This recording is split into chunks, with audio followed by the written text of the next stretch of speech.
The book of Leviticus, chapter 11, verse 1, Leviticus 11 and 1, Leviticus, the 11th chapter, and the first verse. Rules about eating meat. The Lord said to Moses and Aaron, tell the Israelites, these are the animals you can eat. If an animal has hooves that are split into two parts, and if that animal also chews the cud, then you may eat the meat from that animal. Some animals chew the cud, but they don't have split hooves. Don't eat these animals. Camels, well, you don't have to worry about that. I'm not eating a camel. Rock badgers, rabbits are like that, so they are unclean for you. Fine with me. Other animals that have hooves that are split into two parts, but they don't chew the cud, don't eat these animals. Pigs are like that, so they are unclean for you. Don't, don't eat the meat from these animals. Don't even touch their dead bodies. They are unclean for you. Rules about seafood. You may eat everything that lives in the sea or in a river that has fins and scales, but you must not eat anything that lives in the sea or in a river that does not have fins and scales. Just the thought of eating such a creature should make you sick. This will never change. So don't ever eat meat from anything like that. Don't ever touch its dead body. It is a sickening thought for you to touch anything that lives in the water and does not have scales and fins. Birds that must not be eaten. You must also treat some birds as things that are wrong to eat. Stay away from them. It is a sickening thought for you to eat any of these birds: eagles, vultures, buzzards, kites, all kinds of falcons, all kinds of blackbirds, ostriches, hawks, seagulls, all kinds of hawks, owls, cormorants, great owls, water hens, pelicans, carrion vultures, storks, all kinds of herons, hoopoes, and bats. No argument from me on that. I'm with you when you're right now. Rules about eating insects. Don't eat insects that have wings and crawl. Even the thought of eating them should make you sick. But you may eat insects if they have legs with joints above their feet so that they can jump.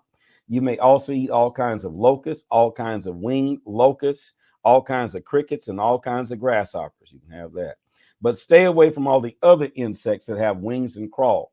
They will make you unclean. If you touch the dead bodies of these insects, you will become unclean until evening. If you pick up one of these dead insects, you must wash your clothes. You will be unclean until evening. More rules about animals. Some animals have split hooves, but the hooves don't make exactly two parts. Some animals don't chew the cud. Some animals don't have hooves. They walk on their paws. All these animals are unclean for you. If you touch them, you will become unclean until evening. If you pick up the dead bodies of these unclean animals, you must wash your clothes. You will be unclean until evening. These animals are unclean for you. Rules about crawling animals. These small animals are unclean for you: moles, mice, all kinds of great lizards, geckos, crocodiles, lizards, sand reptiles, and chameleons.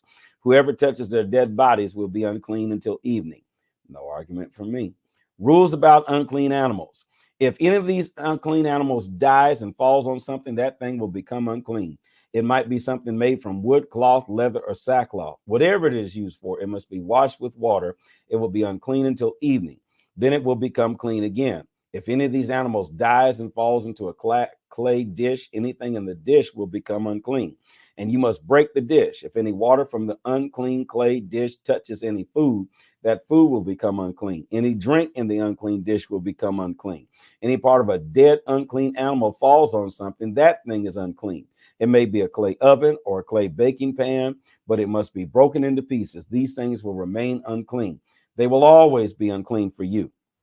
A spring or well that collects water will remain clean, but anyone who touches the dead bodies of any unclean animal in that water will become unclean. If any part of a dead, unclean animal falls on seed that is to be planted, that seed is still clean. But if you put water on some seed, if any part of a dead, unclean animal falls on those seeds, they are unclean for you. Also, if an animal which you use for food dies, whoever touches his dead body will be unclean until evening. If you eat meat from this animal's body, you must wash your clothes. You will be unclean until evening. If you pick up the dead body of the animal, you must wash your clothes. You will be unclean until evening. You must treat all the crawling animals that live on the dirt as disgusting things that you must not eat. You must not eat any of the reptiles that crawl on their bellies or that walk on all 4 feet or that have many feet. Don't eat these animals. Don't let them make you filthy. You must not become unclean, because I am the Lord your God. I am holy, so you should keep yourselves holy. Don't make yourselves unclean with these crawling things. I, the Lord, brought you out of Egypt so that you could be my special people and I could be your God. I am holy, so you must be holy too. These are the rules about all the tame animals, birds, all the animals in the sea, and all the animals that crawl on the ground. These rules will help the people know which animals are unclean, which animals they are allowed to eat, and which ones they cannot eat. Leviticus chapter 12, rules for new mothers. The Lord said to Moses, tell the Israelites, when a woman gives birth, she will be unclean just as she is during her monthly time of bleeding. If the baby is a boy, the mother will be unclean for 7 days. The baby boy must be circumcised on the 8th day. Because of the blood from childbirth, another 33 days must pass before she can touch anything that is holy. She must not enter the holy place until the time of her purification is finished. But if she gives birth to a girl, the mother will be unclean for 14 days, just as she is during her monthly time of bleeding. Because of the blood from childbirth, another 66 days must pass before she becomes clean. After the time of her purification is finished, and the mother of a baby girl or boy must bring a special sacrifices to the meeting tent. She must give her sacrifices to the priest at the entrance of the meeting tent. She must bring a 1-year-old lamb for a burnt offering and a dove or young pigeon for a sin offering. If the woman cannot afford a lamb, she may bring 2 doves or 2 young pigeons. 1 bird will be for a burnt offering and 1 for a sin offering. Well, what sin did she do? She just had a baby. What's the sin? The priest will offer them, we'll understand it better by and by. The priest will offer them before the Lord. In this way, the priest will make her pure. Well, how is she impure? And she will be clean from the blood of childbirth. These are the rules for a woman who gives birth to a baby boy or a baby girl. I'm not understanding how that makes you unclean. Okay, Leviticus chapter 13, rules for skin diseases. The Lord said to Moses and Aaron, someone might have a swelling on their skin, or it may be a rash or a bright spot. If the sore looks like the disease of leprosy, the person must be brought to Aaron the priest or to one of his sons, the priest. The priest must look at the sore on the person's skin. If the hair in the sore has become white, and if the sore seems deeper than the person's skin, it is leprosy. When the priest is finished looking at the person, he must announce that the person is unclean. Sometimes there's a white spot on a person's skin that does not seem deeper than the skin. If that is true, the priest must separate that person from other people for 7 days. On the 7th day, the priest must look at the person again. If the priest sees that the sore has not changed, has not spread on the skin, he must separate the person for 7 more days. 7 days later, the priest must look at the person again. If the sore is faded and has not spread on the skin, the priest must announce that the person is clean. The sore is only a rash. After washing the clothes, that person will be clean again. But if the rash spreads over the skin after the person has shown himself to the priest to be made clean again, that person must come again to the priest. The priest must look, and if the rash has spread, he must announce that the person is unclean. The disease is leprosy. Whoever has leprosy must be brought to the priest. He must look at the person. If there is a white swelling on the skin, if the hair has become white, and if the skin looks raw in the swelling, it is leprosy that has been there for a long time. The priest must announce that the person is unclean. He does not have to wait until after a period of separation because he already knows that the person is unclean. Sometimes a skin disease will spread all over a person's body, covering the skin from head to foot. The priest must look at the person's whole body. If the priest sees that the skin covers the whole body and that it has turned all the skin white, the priest must announce that the person is clean. But if the skin is raw, that person is not clean. When the priest sees raw skin, he must announce that the person is unclean. The raw skin is not clean, it is leprosy. If the raw skin changes and becomes white, the person must come to the priest. The priest must look at the person. If the skin has become white, the person who had the infection is clean, and the priest must announce this. I thought if it was white, it was leprosy. Okay, someone might get a boil on their skin that heals over. Then that boil might become a white swelling or a bright white spot with red streaks in it. Terrible. If this happens, the person must show that the spot to the priest.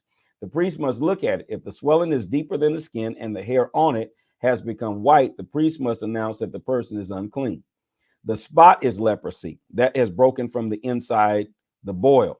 But if the priest looks at the spot and there is no white hairs in it, and the spot is not deeper than the skin but is faded, the priest must separate the person for 7 days. If the spot spreads on the skin, the priest must announce that the person is unclean. It is an infection. But if the bright spot stays in its place, does not spread, is only a scar from the old boil, the priest must announce that the person is clean. Someone might get a burn on the skin. If the raw skin becomes white, a white spot or white spot with red streaks in it, the priest must look at it. If that white spot seems to be deeper than the skin and the hair at that spot has become white, it is leprosy that is broken out in the burn. The priest must announce that the person is unclean. But if the priest looks at the spot and there is no white hair on the bright spot, and the spot is not deeper than the skin but is faded, the priest must separate the person for 7 days. On the 7th day, the priest must look at the person again. If the spot is spread on the skin, the priest must announce that the person is unclean. It is leprosy. But if the bright spot has not spread on the skin but has faded, it is only a scar from the burn. The priest must announce that the person is clean. Lord, thank you for grace. I don't know how these people lived up under this. Someone might get an infection on the scalp or beard. A priest must look at the infection. If the infection seems to be deeper than the skin, if the hair around it is thin and yellow, the priest must announce that the person is unclean. It is a serious skin disease. If the disease does not seem deeper than the skin, but there is no dark hair in it, the priest must separate that person for 7 days. On the 7th day, the priest must look at it again. If the disease has not spread and there are no yellow hairs growing in it, and the disease does not seem deeper than the skin, the person must shave. But if the disease area should not be shaved, the priest must separate that person for 7 more days. On the 7th day, the priest must look at it again. If the disease has not spread and it does not seem deeper than the skin, the priest must announce that the person is clean. After washing those clothes, that person will be clean. But if the disease spreads on the skin after the person has become clean, then the priest must look at the person again. If the disease has spread, the priest does not need to look for yellow hair. The person is unclean. But if the priest thinks that the disease has stopped and black hair is growing in it, the disease is healed. The person is clean, and the priest must announce this. If anyone has white spots on the skin, a priest must look at them. If the spots on that person's skin are dull white, the disease is only a harmless rash. That person is clean. A man might begin to lose hair on his head. It is only baldness, so he's clean. Watch it now. You're meddling. A man might lose hair from the sides of his head. He is clean. It is only another kind of baldness. But if there's a red and white infection on his scalp, it is a skin disease. A priest must look at him. If the swelling of the infection is red and white and looks like leprosy on the other parts of his body, then he has leprosy on his scalp. The person is unclean. The priest must announce that he is unclean. People with leprosy must warn other people. They must shout, unclean, unclean. They must tear their clothes at the seams. They must let their hair grow wild. They must cover their mouth. They are unclean the whole time that they have the infection. They are unclean and must live outside the camp. That's cold. Some clothing might have mildew on it. The cloth could be linen or wool, woven or knitted, or the mildew might be on a piece of leather or on something made from leather. If the mildew is green or red, it must be shown to the priest. The priest must look at it and put it in a separate place for 7 days. On the 7th day, he must look at it again. It doesn't matter if the mildew is on the leather, cloth, or if the cloth is woven or knitted. And it doesn't matter what the leather was used for. If the mildew has spread, the object is unclean because of the infection. The priest must burn it.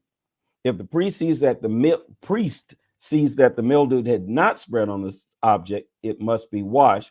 It doesn't matter if it's leather or cloth, or if the cloth is knitted or woven. It must be washed. He must order people to wash it. Then he must separate the clothing for 7 more days. Lord, just throw the clothing away after all of that. Throw the belt away. Goodness. After that, the priest must look at it again. If the mildew still looks the same, the object is unclean. It doesn't matter if the infection has not spread. You must burn the cloth or piece of leather. I'd say burn it anyways, instead of going through all that trouble. Goodness.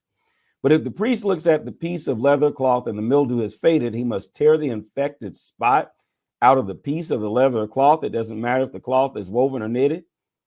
Might as well tear up the whole thing.